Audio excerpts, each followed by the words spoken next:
todos, minhas saudações e muita paz. Não vejo, mas imagino que hoje a sala deve estar repleta de espíritos desencarnados para ouvirmos falar da reencarnação, que é um assunto que a nós interessa muito, mas a quem está do lado de lá acho que deve interessar mais. Alguns de nós estaremos mais perto do que outros, não sabemos quem é que irá primeiro, mas de qualquer maneira é um tema muito importante, principalmente quando temos a possibilidade de estudar a ciência onde nos baseamos. Então, renovo os votos da vossa paciência para escutarem o que eu preparei para vos trazer. Vamos falar então sobre... Oh, Isabel, por favor, arranja-me uma água que não tenho aqui.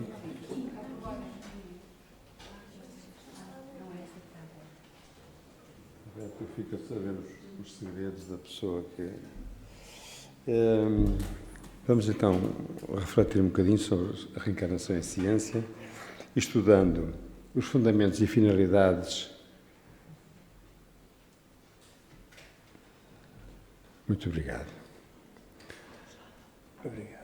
Estudando fundamentos e as finalidades, as provas, isto é mais ou menos o sumário, não é? As provas e as evidências científicas, um bocadinho de história sobre outras culturas que também tratam da reencarnação há mais tempo do que a nossa doutrina até, o que é isso de reencarnação perante a justiça de Deus, porque é que nós esquecemos do passado e temos a convivência do presente, não nos lembrando do passado e depois acabando com algumas doenças e entendendo porque é que não são doenças, mas sim lições educativas. E começo, como sempre, com um pouco de história e vou viajar aos grandes mestres da história. Vamos até 384 a.C., com Aristóteles, onde ele dizia que a lógica é a única ferramenta que nos pode orientar em direção à verdade ou então que nos pode aproximar o mais possível dela. Sem a lógica, ficamos reféns dos donos da verdade, dos dogmas absolutos, que não podem jamais ser questionados. E ele continua, fazendo a primeira pergunta: será que Deus é justo? Seria ilógico, diz Aristóteles, imaginar Deus sujeito às nossas imperfeições. Portanto, se Deus é perfeito, é, acima de tudo, justo. A justiça é a virtude de dar a cada um aquilo que é seu, segundo o dicionário Aurélio. Então, ele define como premissa número 1, como ponto assente número 1, Deus é justo. Ponto final. E passa de seguida à premissa número 2, onde ele pergunta: seria justo impor um sofrimento a alguém sem que este tenha merecido tal sofrimento? Quantas vezes nós nos interrogamos, mas porquê a mim? O que acontece ao doente oncológico, a primeira pergunta que ele faz é: porquê a mim? Eu sou tão bom, eu nunca fiz mal a ninguém, porquê é que eu tenho uma doença oncológica? E a resposta é não. Essa ação vai de encontro ao próprio conceito de justiça divina. E então concluímos a segunda premissa, que é: não é justo impor um sofrimento a um inocente. Em conclusão, Deus não pode ser justo e cometer injustiças ao mesmo tempo, não deixaria de ser justo. Se existisse apenas uma vida, então Deus estaria impondo a uns, desde o nascimento, sofrimentos terríveis, sem que os mesmos os tenham merecido. Deus estaria, assim, sendo injusto, e não é possível. Então vamos ao Livro dos Espíritos, à obra-mãe, não é? Questão 171. Em Kardec pergunta: em que se baseia o dogma da reencarnação? E a resposta vem sobre a justiça de Deus e a revelação, pois não nos cansamos de repetir: um bom pai deixa sempre aos filhos uma porta aberta ao arrependimento.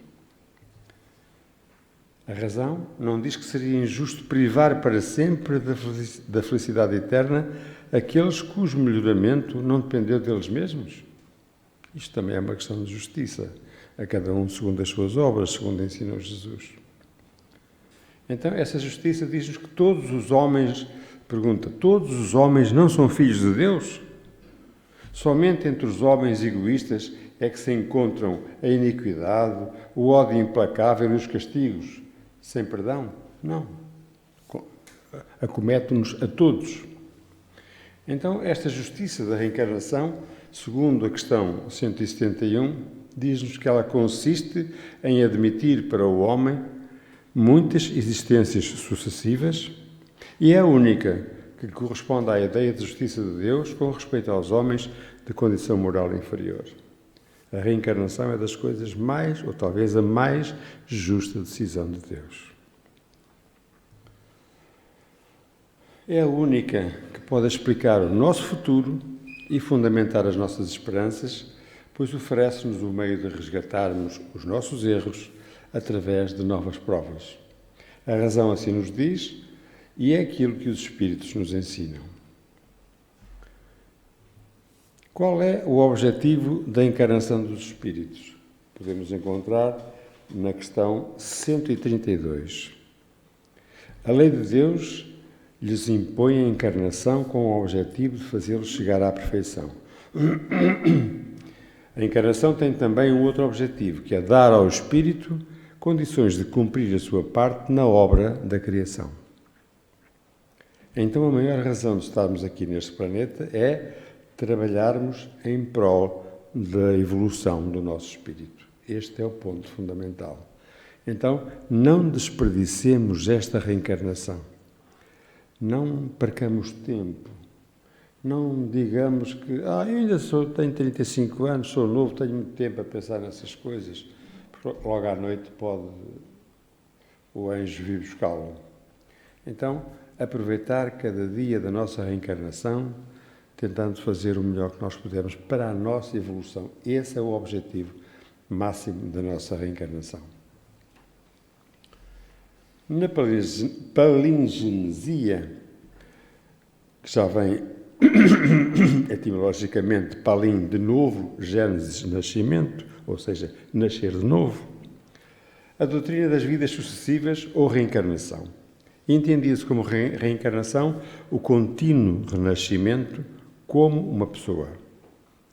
Há, no entanto, outro tipo de culturas que admitem a metempsicose, que é apenas o nascimento como uma pessoa ou como um animal. Como sabemos, no Espiritismo isso não é possível porque nós não aceitamos e é impossível que o espírito retrograde. Depois de atingir a fase humana, não pode mais voltar para trás. Pode ficar estacionado no mesmo patamar, mas não volta mais para trás. Aceitamos sim a transmigração. O que é a transmigração? É o desenvolvimento. Nascemos simples e ignorantes. É o desenvolvimento de mineral para planta, de planta para animal, de animal para ser humano e de ser humano para a evolução da encarnação para espíritos superiores, e lá iremos por aí fora. Primeiro, a metempsicose admite a transmigração da alma para o corpo de animais, o que seria uma degradação. E segundo, a transmigração não se operaria senão na Terra. Este é o conceito que as culturas, algumas hindus, colocam nesta situação. Mas nós pensamos que, e seguimos aquilo que os espíritos nos ensinam, eles explicam-nos exatamente o contrário. Sendo a reencarnação um mecanismo de progresso constante, sem retrocesso, que o homem é um ser cuja alma nada tem de comum com a dos animais, que as diferentes existências podem realizar-se, quer na Terra, quer pela lei do progresso em mundos da ordem superior, até que se torne um espírito puro. Na Índia, por exemplo, pode ser considerada a grande mãe da doutrina da reencarnação. Os seus livros religiosos se referem a essa reencarnação. O conceito geral hinduísta é que as almas humanas se originam do Ser Supremo e, essencialmente, permanecem idênticas a ele. Os indianos creem na reencarnação, mas acreditam que as almas foram criadas felizes e perfeitas e, devido aos erros praticados nas reencarnações, passassem a poder encarnar em corpos de animais.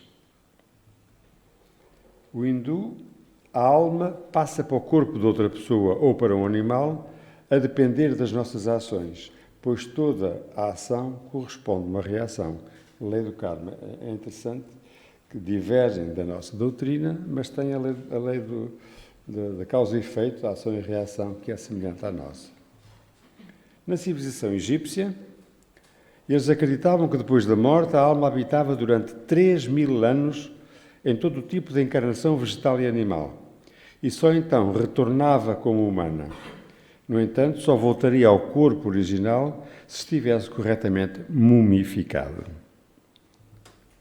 Segundo a doutrina órfica, na Grécia, a pessoa é formada de um pequeno elemento divino, uma centelha, e um grande e mau elemento tirânico. Hã? O cabo está a fazer mal com o cabo.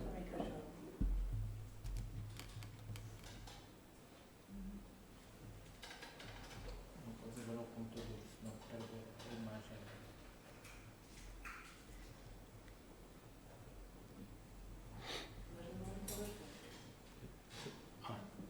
Já vai aparecer.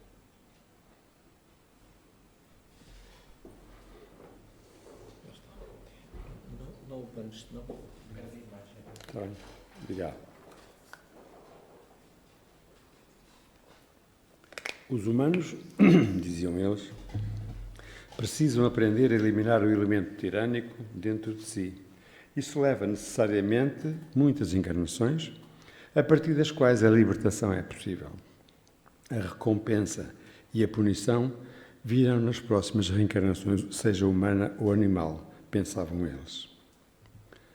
Depois, Platão, esse grande sábio da antiguidade, que além de imortal, dizia ele que a alma existia na Terra em número imutável e que as reencarnações ocorriam de forma regular. Falam também da necessidade da purificação para libertar a parte divina da alma e permitir o seu retorno à companhia dos deuses. Depois vem Jesus, que afirma que o profeta Elias esteve entre os judeus como João Batista, e começa-se a falar na religião cristã, na parte da reencarnação. Jesus afirma a Nicodemos que aquele que não renasce da água, que era considerado o líquido amniótico, e do Espírito, não pode entrar no reino dos céus. E disse Jesus: não te admires que eu te diga ser preciso que nasças de novo. É célebre este ensinamento de Jesus. E nos Hebreus também diziam que mulheres recebem os seus mortos pela ressurreição. Neste caso não seria pela ressurreição, mas pela reencarnação, porque a ressurreição, como sabemos, é impossível, não é? O corpo está morto, morreu, destruiu, acabou. Observem que são mulheres e não homens, porque eles é que podem gerar em seus ventres os corpos destinados ao surgimento dos espíritos mortos no mundo físico. E o que é que diz a Igreja Cristã? No Conselho Ecuménico, o segundo de Constantinopla, depois de Cristo, no ano 553, de acordo com a crença comum, condenou todas as concepções da pré-existência da alma e do renascimento. E o imperador Justiniano e Teodora, a sua esposa, fizeram vigorar tudo isto. Porque é que o princípio da reencarnação ameaçou o poder político e religioso? Porque através deste, a alma se redime por si só, sem intermediários entre o homem e Deus. Neste concílio, Justiniano decidiu proibir a crença na reencarnação, por achar que a crença no inferno eterno seria mais conveniente para coagir à conversão, sempre através do medo que a Igreja aplicou os seus dogmas. Qual é então a finalidade da reencarnação? Uma delas é a expiação, ou seja, em que o espírito vem para se redimir, para resgatar débitos do passado. É um resgate imposto a espíritos mais teimosos, mais recalcitrantes, que não querem seguir a ordem natural da reencarnação.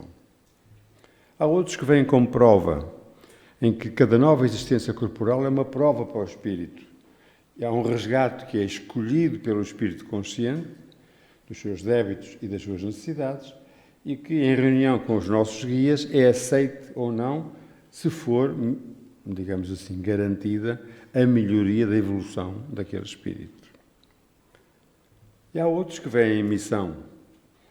É uma tarefa a ser cumprida pelo espírito encarnado, restabelece o equilíbrio mental e o refazimento do corpo espiritual. Normalmente são missões bastante duras de levar por diante, mas com grande evolução no espiritual.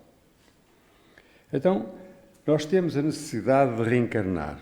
E na questão 196 também encontramos explicação para isso. Não podendo o espírito aperfeiçoar-se, a não ser por meio das tribulações da existência corpórea, conclui-se que a vida material seja uma espécie de depurador, por onde têm que passar todos os seres do mundo espiritual para alcançarem a perfeição. Pergunta. E a resposta, sim, é exatamente isso.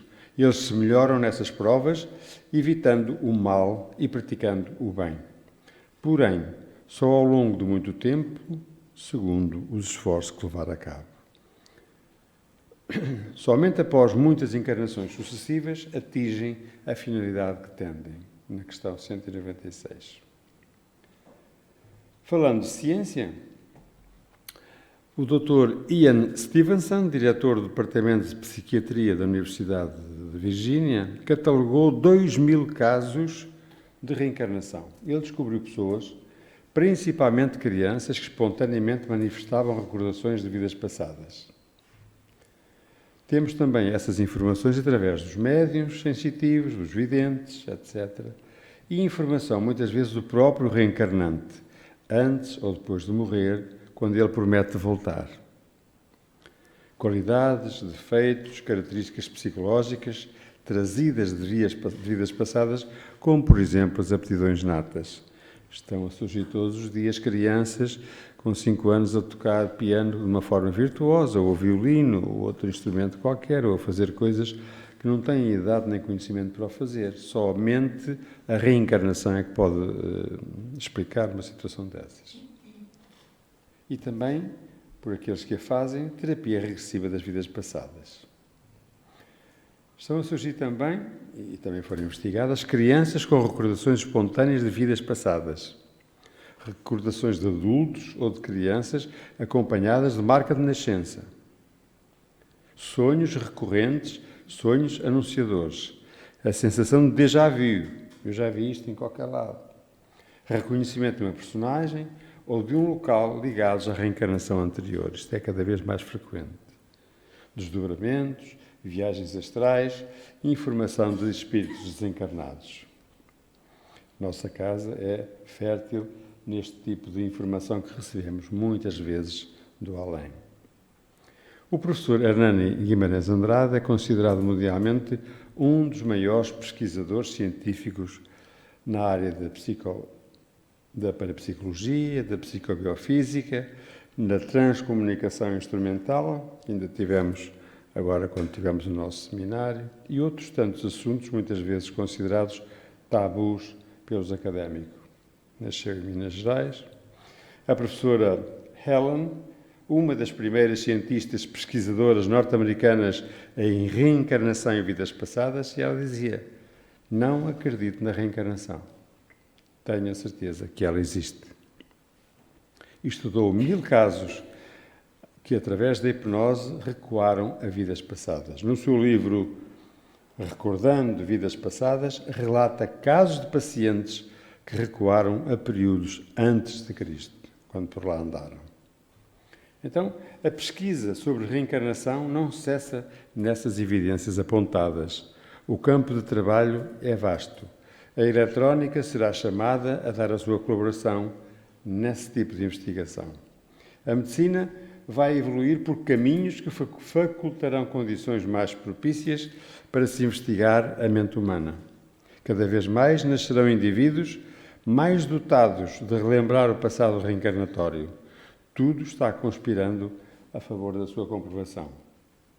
Atualmente, este menino, com 5 anos, nos Estados Unidos, que para além de se lembrar da sua última reencarnação, quando foi o seu próprio avô, traz as marcas no seu corpo. Sabemos também como é que essas marcas podem surgir, uma vez que a pessoa que pertenceu àquele espírito numa vida anterior, por exemplo, se deu um tiro na cabeça, vai aparecer numa nova reencarnação com uma marca no sítio onde foi o tiro, ou nas costas, ou o que quer que seja. São marcas, digamos, que ficam marcadas no perispírito e que depois se manifestam nas próximas reencarnações. Isto também foi investigado pelo Dr. Jim Tucker nos Estados Unidos. As doenças congénitas ou hereditárias são necessariamente fruto do nosso passado. Se nós temos uma criança que tem asma, quase invariavelmente foi um grande fumador numa vida anterior, teve problemas com doença pulmonar obstrutiva, teve uma situação qualquer pulmonar que agora lhe deixa a marca até ela conseguir limpar com todas essas dificuldades. As doenças congénitas ou hereditárias são necessariamente fruto do nosso passado ou pela necessidade de aprendizado, quando escolhemos um processo doentio para o nosso trabalho de crescimento ou pela reparação dos nossos atos menos felizes. Ou seja, as doenças previamente marcadas no código genético têm uma causa anterior. Nem tudo o que nós temos neste momento é consequência das vidas anteriores. Muitas já são angariadas nesta própria reencarnação. No entanto, as doenças ocasionais, muitas delas relacionadas com o estágio evolutivo do planeta, não têm relação com o nosso passado.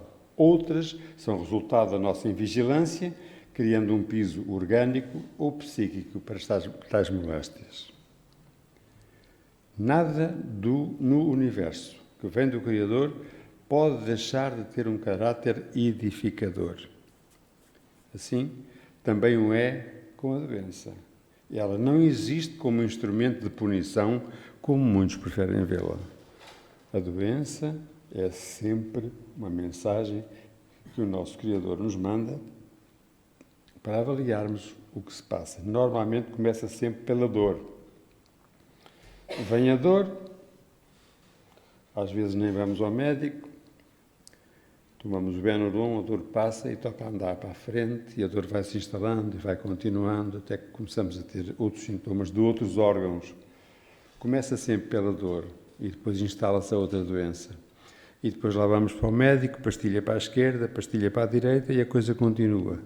Não nos apercebemos que a dor que veio como mensageiro é para que nós possamos despertar e pensar e parar para pensar o que é que eu ando a fazer. É muito importante. E é por isso que todos os dias vêm às carradas irmãos nossos com dor a esta casa e a outras casas pedir ajuda para as suas dores. E é pena que nem todos eles, somente uma pequena percentagem, fiquem despertados para a situação e vêm buscar o milagre e vão embora e continuam na mesma e a dor vai voltar. A dor e a doença não existe como instrumento de punição, como muitos preferem vê-la. Na realidade, é um recurso de aprendizado na sábia pedagogia divina, convidando-nos não a perguntar porquê é que adoecemos, mas formular a adequada questão para que adoecemos. Qual foi o motivo para ficarmos doentes? A reencarnação é, pois, uma oportunidade para reparar erros para consigo mesmo, para com as pessoas, para com cidades, países e para com o planeta. E mesmo que sejam fatalidades que nos possam estar a acontecer com as nossas doenças, devemos encará-las como aceitação, devemos entendê-las como lição, como ajuda do nosso Pai do céu, para que nós possamos corrigir os erros do passado e desta vida também. De maneira que é sempre uma mensagem muito importante aquela que vem com a doença, sempre. Estou a acabar. A reencarnação é, pois, recomendo este livro, Conhecendo o Espiritismo, do nosso companheiro Novaes, onde ele diz: a reencarnação é um mecanismo obrigatório ao nível da evolução em que se encontra a humanidade terrestre. Ninguém está isento dela. Não há privilégios, nem há privilegiados. Todos vêm, todos vão, todos voltam. E por último, reencarnar sem a lembrança do passado é um mecanismo que possibilita a convivência de contrários e daqueles que levaram a paixão ao seu grau máximo. Sem o esquecimento das experiências anteriores, não seria proveitosa a reencarnação. Imaginem se nós nos lembrássemos do indivíduo que está à nossa frente e que nos matou o nosso filho, o que é que nós não faríamos? Então viemos para esta reencarnação para tentar corrigir os erros do passado, ainda iríamos agravar mais a situação da nossa consciência. Então era esta pequenina palestra que eu preparei para refletirmos e que podemos agora discutir um bocadinho. E fico muito grato pela vossa paciência e pela vossa atenção que tiveram